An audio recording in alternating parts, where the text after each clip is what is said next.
బ్యాంకులు రుణాలు తీసుకోవాలంటే క్రెడిట్ స్కోర్ను చూస్తారు. అయితే క్రెడిట్ స్కోర్ 700 కంటే ఎక్కువగా తీసుకునే రుణం పైన వడ్డీ కూడా తక్కువగా ఉంటుంది. క్రెడిట్ స్కోర్ ఆధారంగా మీ ఆర్థిక క్రమశిక్షణ తెలుసుకోవచ్చు.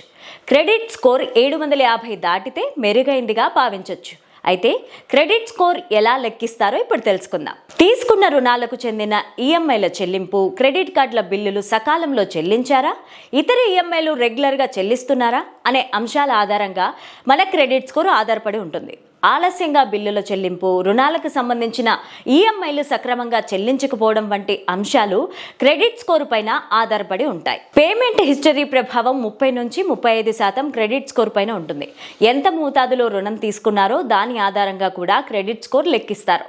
ఒకరికి ఎంత రుణ పరిమితి ఉంటే ఎంత మేరకు రుణాన్ని వాడుతున్నారో తెలిపేదే ఈ క్రెడిట్ స్కోర్ యూటిలైజేషన్ రేషియోగా పిలుస్తారు. క్రెడిట్ స్కోర్లో CUR రేషియో 30% మించొద్దని ఆర్థిక నిపుణులు సూచిస్తున్నారు. చాలా కాలంగా ఉపయోగిస్తున్న క్రెడిట్ కార్డు, పాత బ్యాంకు ఖాతాలతో క్రెడిట్ స్కోర్ త్వరగా పెరిగేందుకు అవకాశం ఉంటుంది. పాత కార్డును, బ్యాంకు ఖాతాను రద్దు చేసుకునే విషయంలో జాగ్రత్తలు తీసుకోవాలి. పాత కార్డులను రద్దు చేస్తే క్రెడిట్ స్కోర్లో హిస్టరీ 10 నుంచి 15% తగ్గే ఛాన్సెస్ ఉన్నాయి. Housing loan, car loan, education loan, బంగారం లోన్ వంటివి సకాలంలో చెల్లిస్తే క్రెడిట్ స్కోర్ మెరుగవుతుంది. మరోవైపు తక్కువ రోజుల్లోనే ఎక్కువ లోన్ల కోసం దరఖాస్తు చేసినా దాని ప్రభావం కాస్త క్రెడిట్ స్కోర్ పైన ప్రభావం చూపుతుంది.